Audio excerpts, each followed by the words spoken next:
Voyez-vous combien il était nécessaire que quelque chose arrivât à Ésaïe au chapitre 6?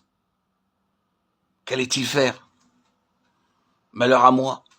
Allait-il prêcher un grand réveil? Allait-il sortir pour dire au peuple, tout va bien, le Seigneur va faire de grandes choses, courage, un grand jour va naître? Non. Il lui a été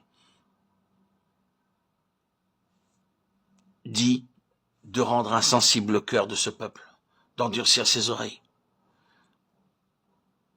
et que ses yeux soient bouchés. On ne peut pas dire que c'est un travail très agréable. Qu'est-ce que cela signifie donc? Que le Seigneur connaissait l'état des cœurs du peuple. Il savait très bien qu'en réalité, ce peuple ne voulait pas voir. S'ils avaient voulu voir, ils auraient eu des attitudes entièrement différentes.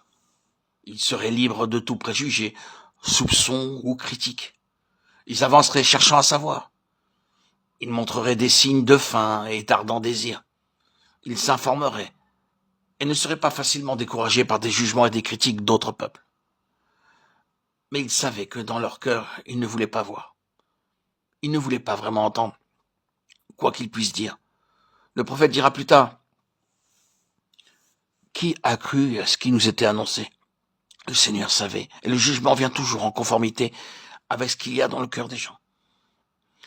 Si vous ne voulez pas, vous perdrez la faculté de vouloir. Si vous ne voulez pas voir, vous perdrez la faculté de voir. Si vous ne voulez pas entendre, vous perdrez la faculté d'entendre. Le jugement n'est pas mécanique, mais organique. Il vient en accord avec notre vie. Vous semez une graine de bonne disposition ou de mauvaise disposition, et vous récoltez de la capacité ou de l'incapacité. Un effet d'un ministère de révélation et de vie est de faire la lumière sur l'inclination ou la mauvaise volonté des gens pour leur propre jugement. Vous découvrirez alors qu'un ministère de révélation et de vie endurcit plus certaines personnes. Le Seigneur le sait. Continuer avec un ministère comme celui-là n'est pas très confortable. Vous devez être pour cela un homme crucifié, n'avoir aucun intérêt personnel.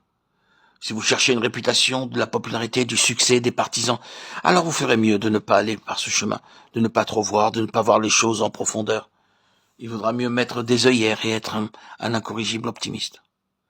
Si vous allez du côté du dessein de Dieu, d'un peuple qui répond vraiment à sa pensée, ce sera un chemin bien délimité par la majorité qui n'en voudra pas et qui vous le fera bien savoir.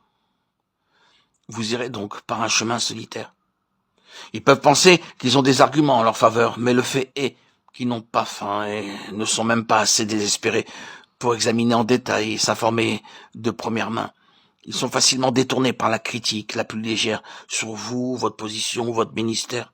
Et vous devez continuer avec les quelques-uns, la poignée qui poursuit. C'est le prix de la vision, le prix de voir.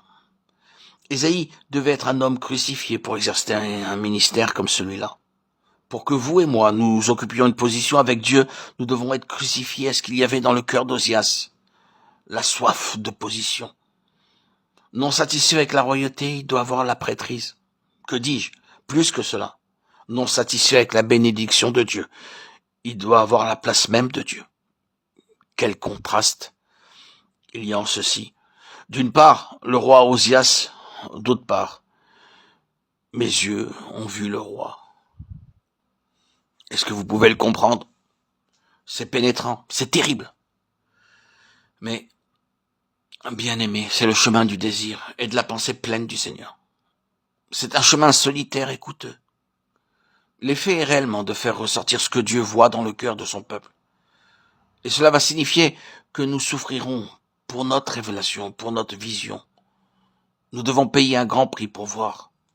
Nous devons pour cela être bien crucifiés, venir à la place où nous disons « je suis perdu, je mérite la mort, je ne peux que sortir ». Et le Seigneur de dire « c'est juste, c'est ce que je veux, que tu sortes ». Je voulais qu'Ozias sortît pour pouvoir remplir le temple. Ozias représente le moi, c'est l'homme tel qu'il est. Et Dieu ne cohabite pas avec l'homme dans sa maison. Il doit la remplir. 2 Chroniques 26, 16, 21, 2 Chroniques 26, 23 Ésaïe 6, 1, 10.